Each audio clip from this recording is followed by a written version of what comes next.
If you want a calm brain, I drew these 5 pictures that represent 5 things that I learned from this book, The Art of Power by Thich Nhat Hanh. That is amazing. It helped me to actually calm my brain surprisingly quickly, and so I want to share these with you because if you have any of that anxious, chaotic energy and you want to just feel calm, these things will help. Now, sometimes when people come to our channel or to Learn to Become, they say, just help me organize, help me clean, help me just do more of what I'm doing. And we can do that, but if you just want to be more chaotic and more stressed and more anxious, you can do that more effectively, or you can learn how to also become calm in the process, and that's what I want for you. So the first picture represents time to breathe. If you ever find yourself saying, I don't have time to breathe or relax or take any time for myself or to spend time with the people in my life, then the book invited us to actually sit back and ask, well, then what is the boss of me? What is it that's taking my time? And I found that my motivation actually was pride, where I felt like I need to do things so that other people think that I am successful or worthwhile or whatever, and kind of feed my ego. But I found that if I can move from being motivated by pride and that fear and even duty, and then become more motivated by love, then I don't feel that sense of urgency, like I don't have time to breathe and relax. A lot of times we say, oh, I'm working so hard so I can help my family or help other people. And that kind of sounds good inside. But if you're working so much that you aren't able to really breathe and relax, there's usually something else going on. So I have a couple podcast episodes we'll link in the description where I've gone through this process a little more thoroughly if you want to learn about that. But I just encourage you to ask yourself, do I ever say I have no time to breathe? I have no time to relax? And what is it that's bossing me around?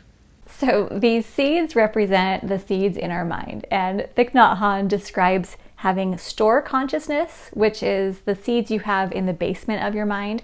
And there are seeds like anger, frustration, fear, despair. But there are also seeds like joy and compassion and love and service and things like that. So what he encourages us to do is take what's in our store consciousness and pick the best seeds into our mind consciousness. So he calls it like your living room, where you're going to nurture the best seeds. So when you start feeling fearful or angry or whatever, you put those back down in your store consciousness and you invite the best seeds up. I know this, might look like a silly drawing, but this has actually made a big impact for me because whenever I start to, let's say, replay in my mind something someone did that hurt me or something I don't like about the world or someone, I think, you know what, that's, yes, something that's going on or it's something that happened, but I can invite the best seeds into my mind. So just a little reminder for you too. This next image is a projects list and it has a little bite out of it. And what this represents is we don't want to eat our projects. So I'll explain that a little bit more. We're encouraged to actually be more aware and more mindful when we walk, when we eat, when we do things, kind of doing one thing at a time, where I love the part of the book that said, don't eat your projects. Don't walk carrying your projects. Don't focus on all your worries while you're trying to enjoy your life. And I love that because there's so many times where I'll just be complaining about something or worrying about something, while I'm eating all my frustrations. And so learning to separate our projects from our daily living and enjoying has been awesome.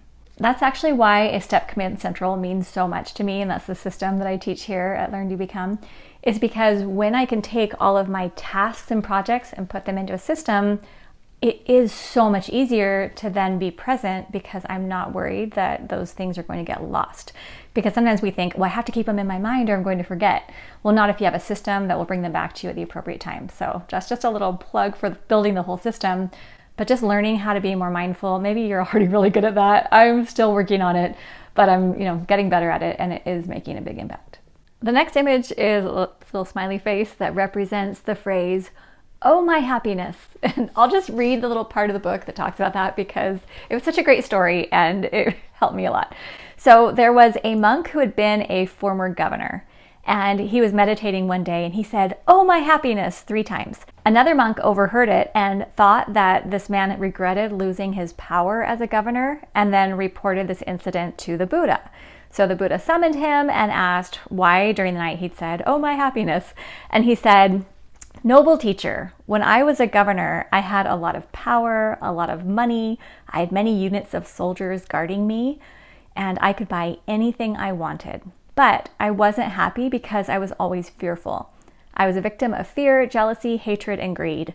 Now I no longer have any fear or any afflictions. I don't have anything to lose. And he finally had like this peace. So what this helped me to think about is I can make sure, yes, I have insurance. I'm protecting my family. We're making sure we're doing everything as wisely as we can. But I don't need to be so worried about all the things that I need to lose. So one of the things I've changed is I don't equate happiness with anything that could just be taken away from me. So the experiences of loving and serving and feeling peaceful and doing things that I enjoy that can hopefully serve others, awesome. Those can bring happiness to me. But numbers of followers or amount of money or even my health, those things aren't essential for me to be happy. And so I know it kind of feels a little theoretical here, but just the thought, is there anything that I'm so afraid I'm going to lose? And that's why I'm holding on so tight? And maybe there's some ways you can rethink that. This last picture is the spiral, and this represents getting off the spiral of excessive consumption. So we all know that in our society today, we're encouraged to consume things all the time. Everything we're going to buy at the store, and not even just physical items, but more things that are going to occupy our minds and take our mental bandwidth. And every single thing that we bring into our life, whether it's a relationship or a responsibility or an opportunity or an item, it's going to require some bandwidth that we need to be able to be aware of it and clean it and protect it and maintain it. And so as we think about our lives and if we want to be high consumers or if we want to maybe keep things more simple so we have more bandwidth to be able to love and serve, for example. And sometimes those things really are worth it. Like I went and bought a bunch of plants because I love plants in my home and I'm willing to water them and think about them, and if I leave town to have someone come and take care of them for me. Same thing with our dog. It really matters a lot. But there are other things where I don't want a vacation house. I don't want a lot of things I need to worry about and maintain. So each person gets to decide, what is it that you're willing to maintain and care about and put that effort into? What's excessive consumption for one person might not be for another person. It's all look a little bit different. But I love the idea of simplifying my life to the point where service feels happy and natural, and it doesn't feel like, I just have too much other stuff to worry about, that I can't do the things that I was actually created to do. And just bringing this back to what we were talking about with organization and creating this life where we wake up excited and go to bed content, I just love stepping back, and with every task I put on my task list, every project I decide to do, every piece of paper or message or whatever I bring into my life, I like to just ask that question subtly behind the scenes. Am I doing any of these things in order to be envied or to be able to just raise my status and feel more important? Or am I creating a life where I'm here to love and serve? So that's a question that I like to ask, and you might edit that to be something more unique or specific to you. But I think that when we can be really mindful about what it is we're doing and what's going to make its way onto our lists and our projects, now we start having real power. Now we start feeling that connection with God or higher power. Now we start waking up excited, going to bed content, and knowing that our work is deliberate and it's effective and creating a meaningful life. So there you go. I hope that these ideas helped you as much as they helped me. If you have other ideas that have helped you to feel more calm, or book recommendations, or any little concepts or experiences that you think would strengthen our community, please share them in the comments because I need them. I'm always learning, and the more we can learn from each other, the more we can all grow together, learn, do, become. All right, see you soon.